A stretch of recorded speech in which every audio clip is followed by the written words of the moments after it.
Mesdames, Messieurs, bonjour et bienvenue dans cette édition. Les titres.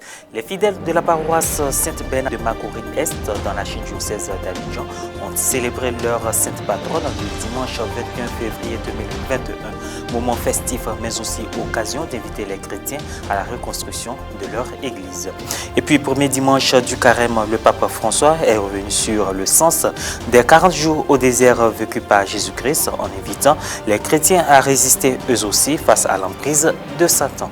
Je vous le disais en titre, le dimanche 21 février 2021, les fidèles de la paroisse Sainte-Bernadette de Makori-Est ont marqué une pause en ce temps de carême pour dire merci à Dieu, mais aussi célébrer leur sainte patronne, Bernadette Soubirou. Pour l'occasion, le révérend père Tano Badi Médard, curé de la paroisse, a présidé une messe d'action de grâce en présence de son vicaire, le père Christophe Nzebo, et de nombreux fidèles. Un compte rendu de Morel Poti.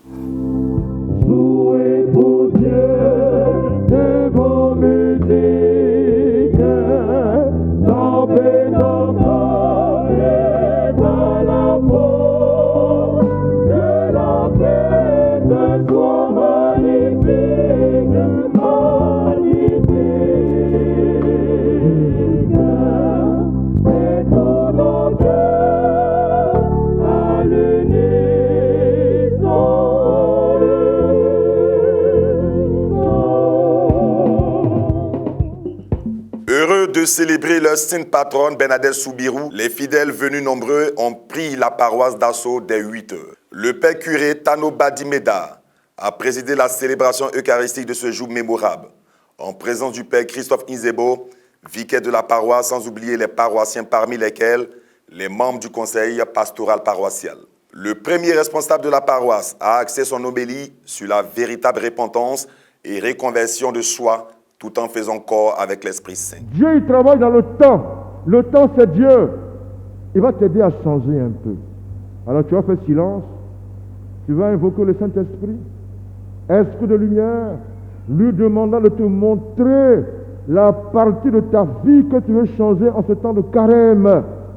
Lui demander la force d'utiliser les armes nécessaires pour ce combat contre toi-même, contre le monde et pour résister à Satan.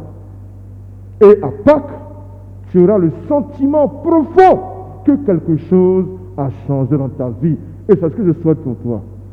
Que Dieu, dans sa grande bonté qui est proche de toi, par son Esprit Saint, te visite, t'assiste, marche avec toi et qu'il bénisse tous tes efforts de conversion en ce temps de carême. Amen. Au cours de la célébration de cette fête patronale, l'occasion a été saisie pour mobiliser les fidèles en vue de la reconstruction de leur église qui a 31 ans d'existence. Rappelons que c'est le 11 février 1858 que Bernadette Soubirou se rendit à la grotte de Massabielle avec sa sœur et une amie pour y chercher du bois.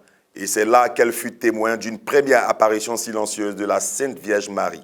Quelques réactions des fidèles. Alors ce jour 21 février, toute la communauté est heureuse de célébrer sa fête patronale, Sainte Bernadette.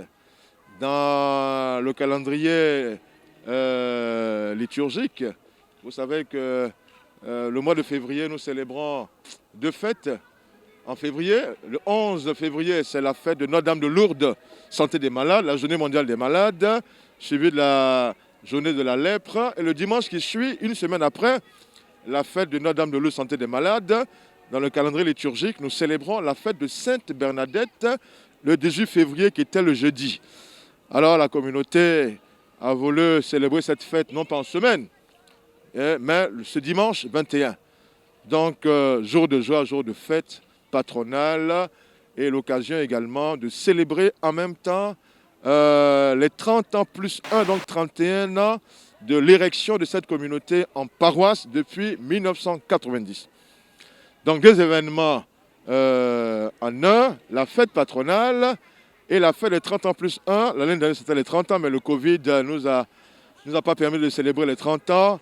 Et cette année, nous ouvrons, au cours de cette messe solennelle, où nous célébrons la fête patronale, Sainte Bernadette, nous ouvrons cette année du trentenaire et 1 de notre paroisse Sainte Bernadette. Aujourd'hui, dimanche 21 février 2021, marque deux événements pour la communauté paroissiale de Sainte Bernadette. Premièrement, nous célébrons notre sainte patronne et deuxièmement, nous procédons à la relance des activités marquant les 30 ans de la paroisse.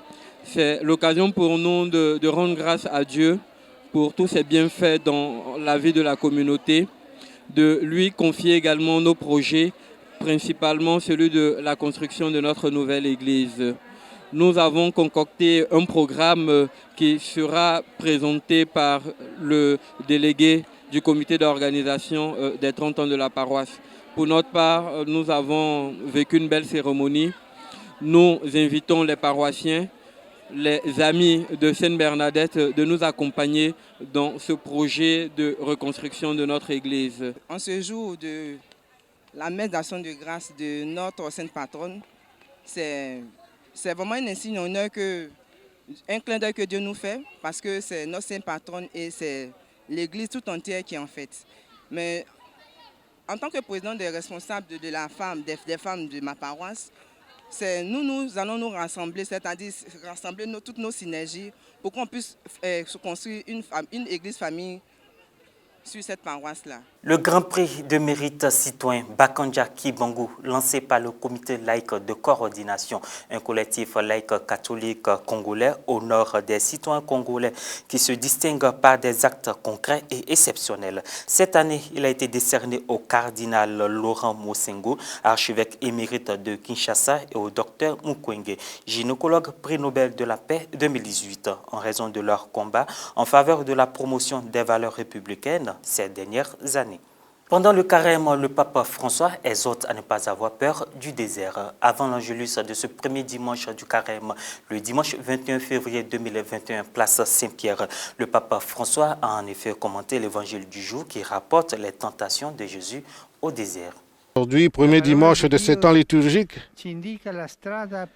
la parole de Dieu nous montre le chemin pour vivre fructueusement les 40 jours qui conduisent à la célébration annuelle de Pâques.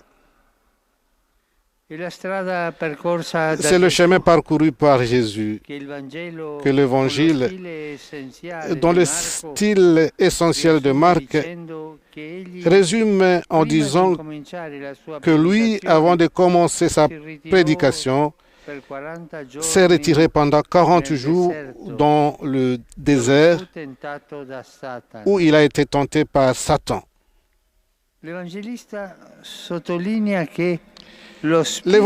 souligne que l'Esprit pousse Jésus au désert. Le Saint-Esprit descendu sur lui immédiatement après le baptême reçu de Jean au Jourdain. Le même esprit le pousse maintenant à aller au désert pour affronter le tentateur, pour lutter contre le diable. Toute l'existence de Jésus est placée sous le signe de l'Esprit de Dieu qui l'anime, l'inspire et le guide. Arrêtons-nous un instant sur cet environnement naturel et symbolique, si important dans la Bible. Le désert est le lieu où Dieu parle au cœur de l'homme et où coule la réponse à la prière. Le désert de la solitude, le cœur qui se détache un peu de tant d'autres choses. Et dans cette solitude, on s'ouvre alors à la parole de Dieu. Et voilà, c'est la fin de cette édition. Merci de l'avoir suivi. Merci de votre fidélité.